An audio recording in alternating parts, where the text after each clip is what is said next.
am Dr. Rizwana, scientific researcher and trainer. The topic of talk today is very close to my heart, and that is how to find a research topic. If you are a student of masters, MPhil and PhD और आप अपना research topic choose करने जा रहे हैं तो ये video आपके topic selection में बहुत अहम रोल प्ले करेगी. So the very first question in this regard is how to develop your research topic. जब आप research topic develop करने लगते हैं तो you have two choices. Either आपके supervisor आपको एक list of topic provide करते हैं and you have to select from that list, or you are independent to choose your topic. इन दोनों cases में आपके पास एक question बहुत important है, that is to do the review of literature. You have to do a lot of study to be very concise and to be very to the point regarding your topic. Mostly होता ये है कि when you are being asked to choose a research topic तो आप दूसरे लोगों से इसकी सजेशन लेने लग जाते हैं. बाज़ औक़ात आप उन लोगों से सजेशन लेने लग जाते हैं जो आपके फील्ड के भी नहीं होते and you are going to ask them हमारा टॉपिक ऑफ रिसर्च क्या हो. तो in fact you are throwing your ball in others court. आप उनसे उनके लाइक्स और डिसलाइक्स के बारे में पूछ रहे होते हैं.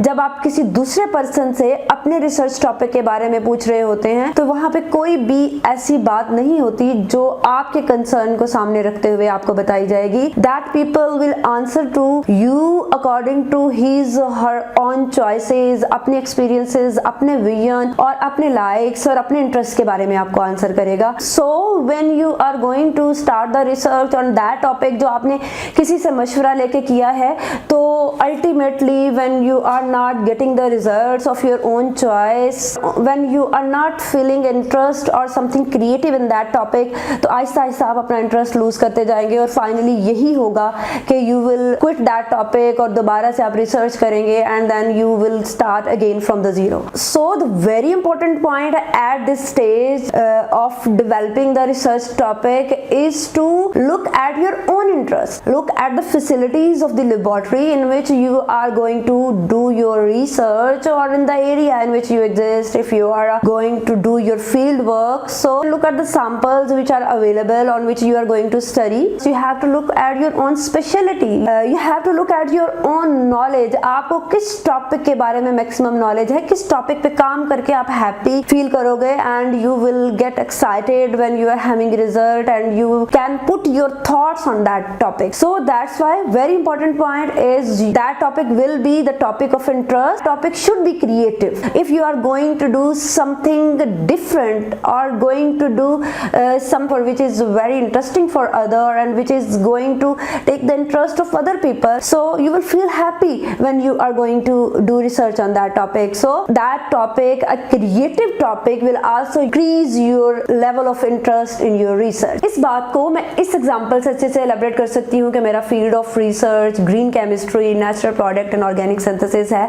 If somebody asks me to work on that topics, उसमें मेरा इंटरेस्ट भी होगा and I will excited or I have a background knowledge about that topics और मैं उन पे काम करते हुए हैप्पी फील करूँगी and I will put my all interest in that topic and will do my maximum to bring creativity in that topic. लेकिन अगर कोई मुझे ये कहे कि आप मेटल कम्प्लेक्सेशन में काम करो, कोई भी और फील्ड रिसर्च करो, तो मेरे लिए वो बहुत ज़्यादा लीस्ट इंटरेस्टिंग टॉपिक होगा, तो मैं उसमें उतने अच्छे रिजल्ट प्रोड्यूस नहीं कर सकती. तो सबसे इंपॉर्टेंट थिंग उसमें आपका इंटरेस्ट होना और उस टॉपिक का close to your heart, close to your background knowledge होना बहुत ज़रूरी है. The second question is what makes a really good topic. That is the study of background knowledge. दो तरीके से आप बैकग्राउंड नॉलेज स्टडी करके अपना रिसर्च टॉपिक ज़्यादा रिफाइन कर सकते हैं. The first one is to find some new facts. आप रिसर्च करके कुछ न्यू रिजल्ट्स प्रोड्यूस करें या by adding new results on the existing body of knowledge. पहले से मौजूद नॉलेज है, आप उस पर स्टडी करते हो, आप ये चेक करते हो कि इधर इट्स एप्लीकेबल और नॉट, और आप उसकी वैलिडिटी चेक करने के बाद उसमें कुछ मजीद नॉलेज ऐड कर देते हो. So in both of two ways जो आपको इंपॉर्टेंट काम करना है, that is you have to do a literature survey. You have to spend your 2 or 3 or 4 weeks towards refining your research topic. आप literature study कीजिए as maximum as possible और अपने topic को ज्यादा से ज्यादा प्रीसाइज और टू द पॉइंट करने की कोशिश करें। जितना टू द पॉइंट और प्रीसाइज टॉपिक होगा उतना आपकी रिसर्च ज्यादा वैलिड होगी और आपके रिजल्ट्स ज्यादा वैलिड होंगे। फॉर एग्जांपल अगर मुझे कहा जाता है कि आप अमिडाजोल बेस्ड आयनिक लिक्विड जो है उसकी एप्लीकेशंस चेक करो, तो उसकी बहुत सारी वाइड एप्लीकेशन है in all field of research in chemistry.